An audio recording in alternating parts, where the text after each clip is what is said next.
Cauchy, एक पुरानी धारणा है कि यदि कोई व्यक्ति लगातार 12 वर्षों तक साया भाषण का व्रत पूरा करे तो वह मुक्ति की उपलब्ध हो सकता है। बताएं कि इस धारणा में कितना बल है। 12 वर्ष तक अगर कोई व्यक्ति सत्य भाषण का व्रत पूरा करे तो मुक्त हो जाता है। ये धारणा कोई गणित की धारणा नहीं है। कोई ऐसा नहीं है कि 12 ही वर्ष में ऐसा होगा, कि 11 में नहीं हो सकता और 9 में नहीं हो सकता। ये तो प्रतीक धारणा है, इशारा है, एक इंगित है। इंगित कीमती है। सच्चाई यह है कि 12 वर्ष तो दूर, 12 दिन भी बिना स्वभाव को उपलब्ध हुए तुम सत्य भाषण का व्रत पूरा नहीं कर सकते। 12 वर्ष नो बहुत दूर, 12 दिन भी, 12 दिन में भी तुम 1000 बार झूठ बोल चुके होगे। शायद तुम्हें पता भी न चले कि तुमने कब झूठ बोला, क्योंकि कई झूठ तो ऐसे हैं जिनको तुम सच मानते हो और तुमने कभी ख्याल ही नहीं किया कि यह झूठ है और तुम इसे सच मानते हो। कई झूठ तो ऐसे हैं कि तुम्हारे रगरेशे में, खून में समाये हुए हैं, माँ के दूध के साथ तुम्हें मिले हैं। अगर कोई तुमसे रास्ते पर पूछे कि तुम कौन हो, अगर तुमने कहा मैं हिंदू हूँ, तुमने झूठ बोला। तुमने कहा मैं मुसलमान हूँ, तुमने झूठ बोला। भीतर खोजो, तुम मुसलमान हो, हिंदू हो, मगर ये तुम्हें ख्याल ही ना आएगा, ये तो खून में मिल गया। तुम पैदा तो हुए थे, तब तुम न हिंदू थे, मुसलमान थे, अचानक तुम हिंदू मुसलमान कैसे हो गए? ये सिखावन है किसी की, एक सामाजिक झूठ है, प्रचारित झूठ है। तुम्हारे चारों तरफ जो लोग थे वे इस झूठ में भरोसा करते थे कि हिंदू हैं या मुसलमान हैं या जैन हैं। उन्होंने भरोसा तुम्हें भी दिला दिया। यह एक कंडीशनिंग है। उन्होंने संस्कारित कर दिया मन को, थोप दिया बार बार कि तुम हिंदू हो, तुम हिंदू हो, तुम हिंदू हो। अब तुम्हें पता ही नहीं। तुमसे कोई पूछेगा नींद में भी कि तुम कौन हो, तो तुम कहोगे हिंदू हूँ। तुमसे अगर कोई पूछेगा कि तुम्हारा नाम क्या तुम कहोगे कि मैं नाम हूँ, क्योंकि पैदा तो तुम बिना नाम के हुए थे। तुम्हारा नाम राम हो कि अब्दुल्ला हो, इससे क्या फर्क पड़ता है? नाम तो झूठ है, ऊपर से चिपकाए गए हैं। नाम लेकर तुम आए नहीं, दूसरों ने दिया है। लेकिन इतना गहरा हो जाता है तादात्म्य, अगर तुम यहाँ सब सो जाओ रात और मैं आऊँ और पुकारूँ राम, तो किसी को सुनाई ना पड़ेगा। लेकिन जिसका नाम राम है वह चौंक कर खड़ा हो जाएगा कि कौन नींद खराब करने आ गया। रात भी न सोने दोगे, किसी को पता न चलेगा। लेकिन जिसका नाम राम है उसको कैसे पता चल गया? उसने कैसे सुन लिया? झूठ बहुत गहरा चला गया, अचेतन, अनकॉन्शियस में बैठ गया। छूटना होगा इस तरह के झूठों से। 12 दिन भी सत्य भाषण का पालन कैसे करोगे? और हो सकता है दिन में कर लो, रात सपनों का क्या होगा? सोचो, मान लो कि दिन भर होश रखा, संभाल कर चले, दरवाजा बंद ही करके रहे, बोलने का मौका दीना ने दिया। 12 दिन न बोलेंगे, न झूठ निकलेगा, तो रात सपनों का क्या करोगे? सपनों में तो बहुत झूठ चलते हैं, सपना तो पूरा ही झूठ है। रात भर चलते हैं, और अगर 12 दिन कोठरी में बंद रहे तो दिन में बैठे बैठे भी क्या करोगे? सपना देखोगे। 1000 तरह के झूठ चलने लगेंगे। झूठ तो तभी छोड़ा जा सकता है जब तुम आत्मस्थ हो आओ। इसलिए मैंने कल फरीद की वाणी का अर्थ यह नहीं किया कि तुम सच बोलो, ये किया कि तुम सच हो जाओ। सच बोलना असंभव है जब तक तुम सच न हो जाओ। ये तो ऐसे ही है कि चंपा के वृक्ष पर चमेली के फूल लगाने की कोशिश चल रही है। तुम झूठ हो तो तुम पर झूठ के फूल लगेंगे। बड़ी पुरानी कहानी है सम्राट सोलोमन की। यहूदी कहते हैं सोलोमन से बुद्धिमान आदमी दुनिया में कभी दूसरा नहीं हुआ। सोलोमन का नाम तो लोकांतर में व्याप्त हो गया है। हिंदुस्तान में भी गांव के लोग भी कोई अगर बहुत ज्यादा बुद्धिमानी दिखाने लगे तो कहते हैं बड़े सुलेमान बने हो। वह सोलोमन का नाम है। उनको पता भी नहीं कि कौन सोलोमन था, कौन सुलेमान था, लेकिन वह प्रविष्ट हो गया है। सेबा की रानी सोलोमन के प्रेम में पड़ गई। वह चाहती थी दुनिया के सबसे ज्यादा बुद्धिमान आदमी से प्रेम करे। बुद्धों से तो प्रेम बहुत आसान है, लेकिन परिणाम सदा दुखकर होता है। तो सोलोमन की जब खबर सुनी हो सेबा की रानी ने, तो उसने कहा कि अगर प्रेम ही करना है तो इस बुद्धिमान से करेंगे, अन्यथा प्रेम दुख लाता है। बुद्धों से प्रेम करो, दुख में पड़ोगे। उसने सब प्रेम करके देख लिए थे। वह बड़ी सुंदर थी। कहते हैं जैसा सोलोमन बुद्धिमान था, ऐसी सेबा की रानी सुंदर थी। उसने सोचा कि सौंदर्य और समझ इनका मेल हो। वह गई, पर इसके पहले कि वह सोलोमन को चुने, परीक्षा लेनी जरूरी है बुद्धिमान है भी या नहीं। तो अपने साथ 1 दर्जन बच्चे ले गई। 6 उनमें लड़कियां थीं और 6 उनमें लड़के थे, लेकिन उनको एक से कपड़े पहनाए गए थे और सबकी उम्र 4-5 साल की थी। पहचान बिल्कुल मुश्किल थी। उनके बाल एक से काटे गए थे, कपड़े एक से पहनाए गए थे। और वह जाकर खड़ी हो गई उन 1 दर्जन बच्चों को लेकर, और उसने दूर से सोलोमन से कहा कि अब तुम देख लो, तुम इनमें बता दो कौन लड़कियां हैं और कौन लड़के। ये तुम्हारी पहली परीक्षा है। बड़ा मुश्किल था। दरबारी भी थोड़े घबरा गए कि यह परीक्षा तो बड़ी कठिन मालूम पड़ती है, समझ में नहीं आता कि कौन लड़का है कौन लड़की। पर सोलोमन ने परीक्षा कर ली। उसने कहा, एक दर्पण ले आओ। लड़कों के सामने दर्पण रखा गया, वे ऐसे ही खड़े देखते रहे। लड़कियों के सामने रखा गया, वे उत्सुक हो गए। लड़की और दर्पण सामने हो, बात ही बदल गई। उसने 6 लड़कियां अलग निकाल दी। कपड़े ऊपर से पहना दो, लेकिन भीतर की सत्ता अगर स्ट्रैंग है तो बहुत मुश्किल है बदलना। लड़की दर्पण में और ही ध्यान से देखती है, कोई लड़का देख ही नहीं सकता, वह असंभव ही है। मैंने सुना है कि एक दिन नसरुद्दीन अपने घर में मक्खियां मार रहा था। उसकी पत्नी ने पूछा, कितनी मार चुके? उसने कहा कि 2 मादाएं और 2 पुरुष। पत्नी ने कहा, हद हो गई, ये कभी सुना नहीं। तुमने पता कैसे लगाया कि कौन मादा और कौन पुरुष? उसने कहा, 2 दर्पण पर बैठी थी, वे मादा होनी चाहिए। दर्पण पर पुरुष क्या करेगा बैठकर? वे घंटों से बैठी थी, वहीं बैठी थी। भीतर का अस्तित्व, भीतर का ध्यान। दूसरी बार सेवा 2 फूलों के गुलदस्ते लेकर आई, दूर खड़ी हो गई। उसमें एक फूलों का गुलदस्ता नकली था, कागजी था, पर बड़े बड़े कलाकारों ने बनाया था। दूसरा गुलदस्ता असली था। उसने कहा, बस यह आखिरी परीक्षा, कौन सा असली है? क्योंकि सेवा ने सोचा कि लड़के लड़कियां को तो इसने दर्पण से पहचान लिया, फूलों का क्या करेगा? और वह इतनी दूर खड़ी थी कि गंध न आ सके। दरबारी घबराए। सोलोमन ने कहा, दरवाजे खिड़कियां खोल दिए जाए। महल के दरवाजे खिड़कियां खोल दिए गए। 2 क्षण में तय हो गया। 2 मक्खियां उल्टी भीतर आ गईं। वे असली फूलों पर जाकर बैठ गईं। उसने कहा, वे असली फूल हैं। मक्खियों को कैसे धोखा दोगे? मक्खी नकली फूल पर किस लिए जाएगी? असली फूल की गंध उसे बुला लाई। जब तुम्हारे भीतर सत्य होता है तभी तुम्हारे बाहर। जब तुम्हारे भीतर सत्य नहीं होता तब तुम लाख उपाय करो, नकली फूल हो। दूसरों को भी धोखा दे दोगे, अपने को कैसे दोगे? हो सकता है कुछ बुद्ध मक्खियां हो, मून हो, नशे में हो और बैठ जाएं, तो भी क्या फर्क पड़ता है? लेकिन इससे भी तो कोई नकली फूल असली न हो जाएगा। इसलिए कहावत तो बिल्कुल ठीक है, क्योंकि 12 वर्ष तक कोई सत्य भाषण का उपयोग तभी कर सकता है जब वह सत्य हो गया हो, अन्यथा कोई उपाय ही नहीं है। तो मोक्ष तो उपलब्ध हो ही जाएगा। ऐसा नहीं कि 12 साल के बाद में होगा, वह पहले ही हो गया। वह 12 साल की शुरुआत में ही हो गया। जो सत्य हो गया वह मुक्त हो गया। हाँ, अगर तुम चेष्टा करोगे सत्य की तो तुमसे बहुत छूट हो जाएंगे। चेष्टा का मतलब ही यह है कि तुम भीतर आश्वस्त नहीं हो। तुम्हें निर्णय करना पड़ेगा, क्या बोलूं, क्या न बोलूं, कैसा कहूं, कैसा न कहूं, क्या ठीक होगा, क्या गलत होगा। और जिंदगी इतनी तेजी से बही जाती है कि ऐसे व्यक्ति तो कुछ बोल ही नहीं पाते। सत्य बोलना तो असंभव है, क्योंकि सत्य तो क्षण क्षण के संवेदन से पैदा होता है। अगर यह सोलोमन सच में ही बुद्धिमान न होता तो मुश्किल में पड़ जाता।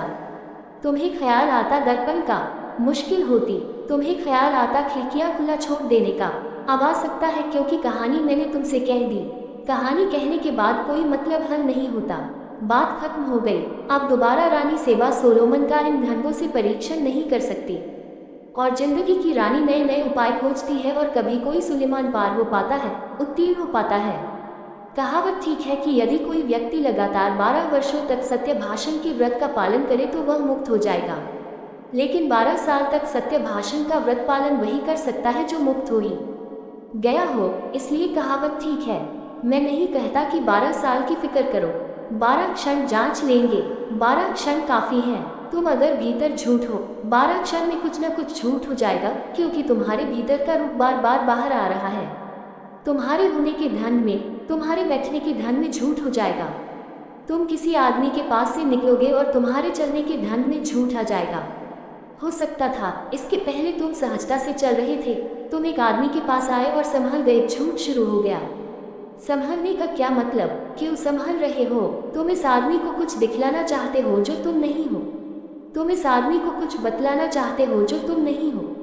तुम अपने कमरे में अकेले बैठे हो, तुम और ही आदमी हो।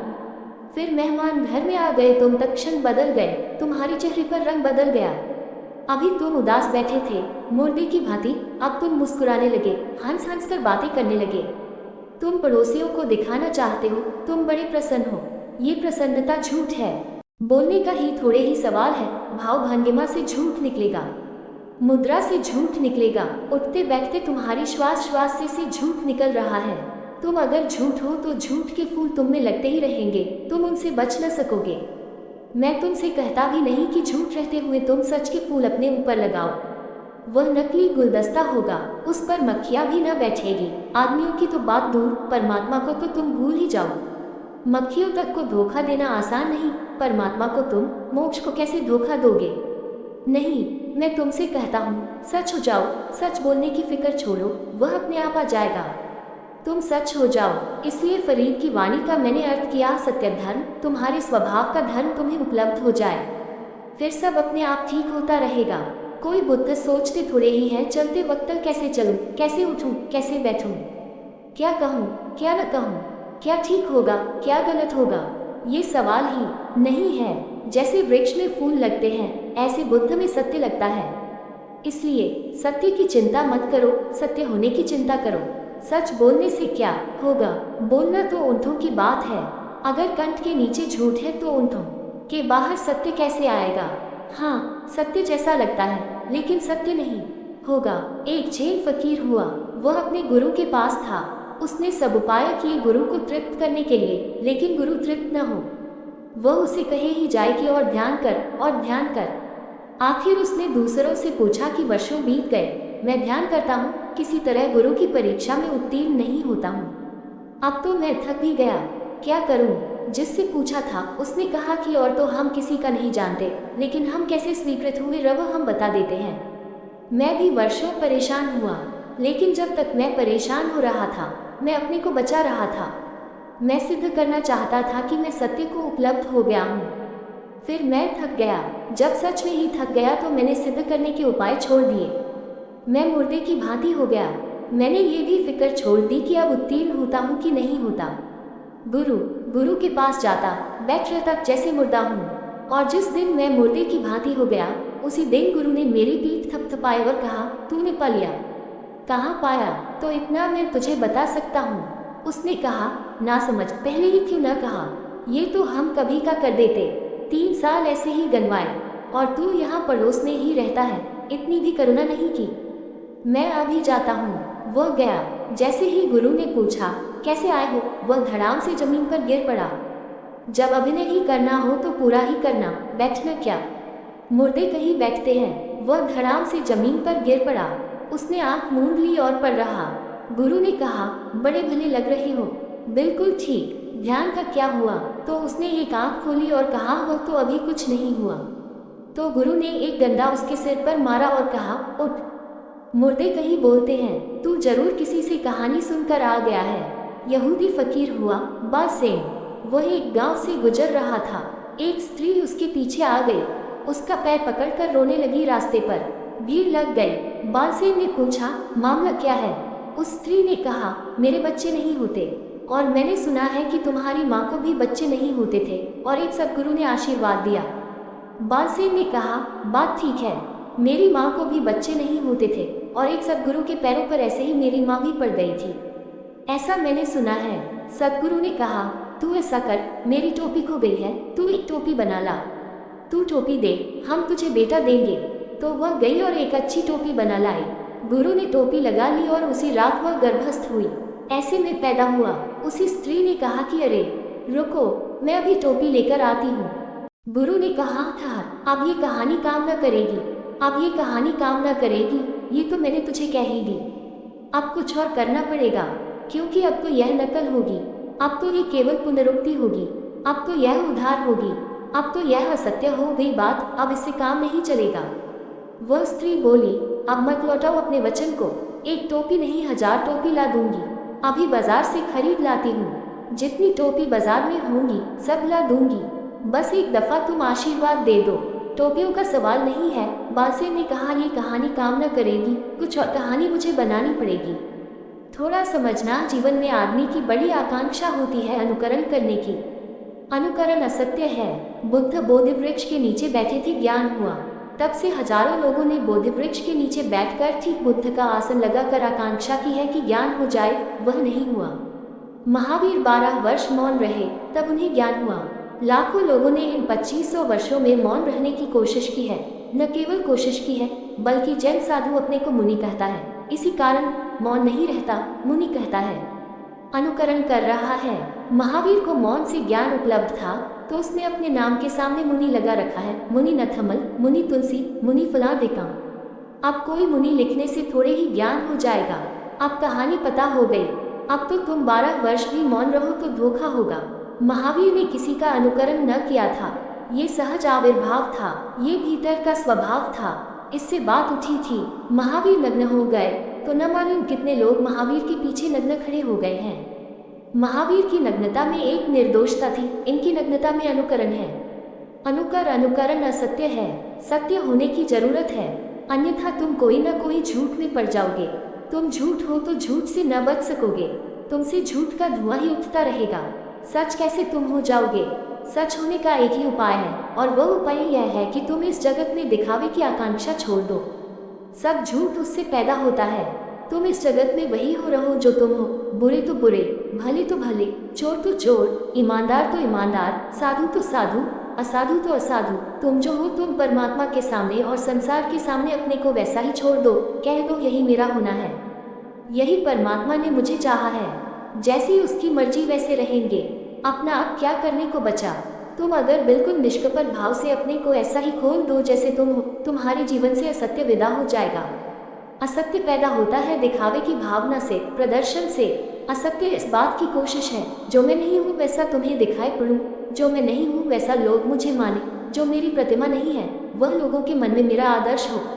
नहीं, तुम जैसे हो जहाँ हो वैसा ही खोल दो। रत्ती भर यहाँ वहाँ डोलने डावाडोल होने की जरूरत नहीं है। तुम यहाँ किसी की प्रशंसा पाने नहीं आए हो और न किसी से प्रमाण पत्र इकट्ठे करने। तुम यहाँ किसी की अपेक्षाएं भी पूरा करने को नहीं हो, यहाँ तुम स्वयं होने को हो। बस तुम स्वयं हो रहो, फिर जो हो और तुम अचानक पाओगे। तुम उठने लगे और ध्यान से, बैठने लगे और ध्यान से, बोलने लगे और ध्यान से, देखने लगे और ध्यान से, छूने लगे और ध्यान से, तुम्हारे सारे जीवन का ध्यान बदल गया। तुम्हारा अंतस बदल गया तो तुम्हारा आचरण बदल जाएगा। कहावत ठीक ही है कि 12 वर्ष अगर कोई सत्य भाषण करे तो मुक्त हो जाएगा, लेकिन 12 वर्ष क्या, 12 दिन भी सत्य भाषण करना असंभव है। इसलिए कहावत ये कह रही है कि तुम सत्य हो जाओ तो ही सत्य भाषण कर सकोगे। और जो सत्य हो गया वह 12 वर्ष बाद मुक्त नहीं होता, वह सत्य होते ही मुक्त हो जाता है। क्योंकि सत्य और मोक्ष एक ही सिक्के के दो पहलू हैं। आखिरी प्रश्न, और शी दुख के बारे में जब आप बोलते हैं तब मुझे तथा कई अन्यों को भी ऐसा लगता है कि यह तो मेरे जीवन का दुख है, उसे ओशो ने कैसे जान लिया। साथ ही मन में उठने वाले अनेक संदेहों और प्रश्नों का समाधान भी आप ही आप प्रवचन से मिल जाता है। बताएं कि इसका रहस्य क्या है। पहली बात, तुम्हारा दुख और दूसरे का दुख अलग अलग नहीं है। मनुष्य मात्र का दुख एक है। थोड़ी बहुत मात्राओं के भेद होंगे, थोड़े बहुत रंग आकार के भेद होंगे, लेकिन दुख का स्वभाव एक है। इसलिए जब मैं दुख के संबंध में बोलता हूँ तुम समझोगे तो जरूर लगेगा कि तुम्हारे ही दुख के संबंध में बोल रहा हूँ। तुम्हारे दुख के संबंध में बोल नहीं रहा हूँ, दुख के संबंध में बोल रहा हूँ। दुख का स्वभाव एक है, वह तुम्हारा हो कि पड़ोसी का हो कि किसी और का हो, अतीत के किन्हीं मनुष्यों का हो या भविष्य के मनुष्यों का हो, एक ही है। दुख का स्वभाव एक है। ऐसा समझो कि कोई आदमी अंगारे से जल गया, कोई आदमी चिराग जलाते हुए जल गया, कोई आदमी चकमक तोड़ रहा था और जल गया। जलन तो एक ही होगी, चकमक अलग है, चिराग अलग है, अंगारा अलग है, मगर हाथ में आग से जो जलन होती है वह तो एक है। मैं जलन के संबंध में बोल रहा हूँ, चकमक के संबंध में क्या बोलना। कहाँ तुम जले, इससे क्या लेना देना है। कैसे तुम जले, इससे क्या प्रयोजन है। तुम्हारी जलन के शुद्ध स्वभाव के संबंध में बोल रहा हूँ, इसलिए सभी को लगेगा कि उसके ही दुख के संबंध में बोल रहा हूँ। इससे तुम भ्रांति में मत पड़ना कि मैं तुम्हारे दुख के संबंध में बोल रहा हूँ, क्योंकि अहंकार बड़ा सूक्ष्म है। वो इसमें भी मजा लेता है कि देखो मेरे ही दुख के संबंध में बोल रहे हैं। तुम्हारे दुख से क्या लेना देना, तुम्हारा मुझे पता ही कहाँ है। दुख के संबंध में बोल रहा हूँ, लेकिन तुमने भी दुख जाना है, सबने दुख जाना है। जब तुम आनंद जानोगे तब जो मैं आनंद के संबंध में बोल रहा हूँ वह भी ऐसा ही लगेगा कि तुम्हारे आनंद के संबंध में बोल रहा हूँ। तुम तो केवल निमित्त मात्र हो, जहाँ घटनाएं घटती हैं उन घटनाओं का स्वभाव क्या है। अगर मैं एक एक व्यक्ति के दुख के संबंध में बोलूं तब तो बड़ा मुश्किल हो जाए, तब तो विस्तार अनंत होगा, सभी के हृदय तक पहुंच पाना असंभव होगा। दुख के संबंध में बोलता हूँ, बस सबके हृदय तक पहुंच जाता हूँ। ऐसा समझो कि मैं सागर के संबंध में बोल रहा हूँ। हिंद महासागर ने सुना, प्रशांत महासागर ने सुना, कि अरब महासागर ने सुना, कि अटलांटिक महासागर ने सुना, क्या फर्क पड़ेगा। मैंने अगर कहा कि सागर का पानी खारा है, वे सभी समझेंगे कि मेरे संबंध में बोल रहे हैं। सभी सागरों का पानी खारा है। यही तो तुम्हें समझना है कि तुम्हारा दुख और पड़ोसी का दुख अलग अलग नहीं है। तुम मनुष्य हो, तुम्हारे होने के धन में थोड़े बहुत भेद होंगे, लेकिन तुम्हारी अंतःसत्ता तो एक है। तुम्हारे आंगन में जो आकाश समाया है वही तुम्हारे पड़ोसी के आंगन में भी समाया है। तुम्हारा आंगन तिरछा होगा, तुम्हारे आंगन में साधारण गरीब आदमी की मिट्टी की दीवार होगी, पड़ोसी का आंगन कीमती होगा, संगमरमर जड़ा होगा, पर आकाश तुम्हारे मिट्टी के आंगन में भी वही है, संगमरमर के आंगन में भी वही है। मैं आकाश के संबंध में बोल रहा हूँ, तुम्हारे आंगन के संबंध में नहीं। इसलिए तुम्हें स्वाभाविक लगेगा, इसमें रहस्य कुछ भी नहीं है, सीधा गणित है।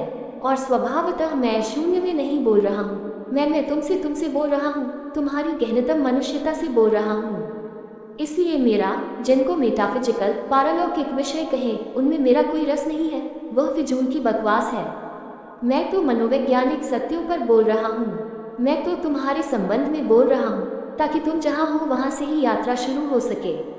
मुझे फिक्र नहीं है कि परमात्मा ने संसार बनाया कि नहीं बनाया, कि किस तारीख में बनाया, किस दिन में बनाया, कि हिंदुओं के धन से बनाया कि मुसलमानों के धन से बनाया। ये सब बकवास है, इस सब में कोई अर्थ नहीं है। मैं कोई पागल नहीं हूँ। मेरी दृष्टि में सभी दार्शनिक पागल हैं। वे जो बोल रहे हैं उसका कोई मूल्य नहीं है, कोई अर्थ नहीं है। तुम दुखी हो, ये सत्य है। तुम हिंदू हो तो दुखी हो, मुसलमान हो तो दुखी हो। तुम मानते हो कि ईश्वर ने संसार बनाया तो दुखी हो, तुम मानते हो कि ईश्वर ने बनाया नहीं संसार, ईश्वर है ही नहीं, तो भी दुखी हो। तुम्हारे दुख को मिटाना है, और मेरे अनुभव में ऐसा है कि जब तुम्हारा दुख मिट जाएगा तो जो शेष रह जाता है वही परमात्मा है। परमात्मा कोई धारणा नहीं है, धारणा शून्य चित्त का अनुभव है। परमात्मा कोई सिद्धांत नहीं है कि जिसे सिद्ध करना है। परमात्मा एक प्रतीति है, आनंद की, परम आनंद की, अहोभाव की। तो दो बातें, एक तो व्यक्ति व्यक्ति से क्या लेना देना है, सब व्यक्तियों के भीतर जो एक सा है उसी के संबंध में बोल रहा हूँ। और चेष्टा तुम्हें आकाश के सिद्धांत समझाने की नहीं है, पृथ्वी पर जहाँ तुम खड़े हो, जहाँ से तुम्हारी यात्रा शुरू होगी, उस संबंध में बोल रहा हूँ। इसलिए स्वभावतः अगर तुमने मुझे सुना है तो तुम्हें ऐसा ही लगेगा कि तुम्हारे संबंध में बोला हूँ, बिल्कुल तुमसे बोला हूँ। ये ठीक भी है लगना, लेकिन इस कारण अहंकार को मत खड़ा करना, अन्यथा तुम्हें लगेगा कि मैंने तुम्हें कोई विशेषता दी। यहाँ इतने लोग मौजूद थे, मैं तुम्हारे दुख के संबंध में बोलता रहा। इस तरह अहंकार को मत बचा लेना, नहीं तो दुख कभी भी न मिटेगा, क्योंकि अहंकार दुख की सुरक्षा है। आज इतना ही। टॉप सुनने के लिए धन्यवाद। ओशो टॉप को सुनने के लिए बने रहे हमारे चैनल के साथ।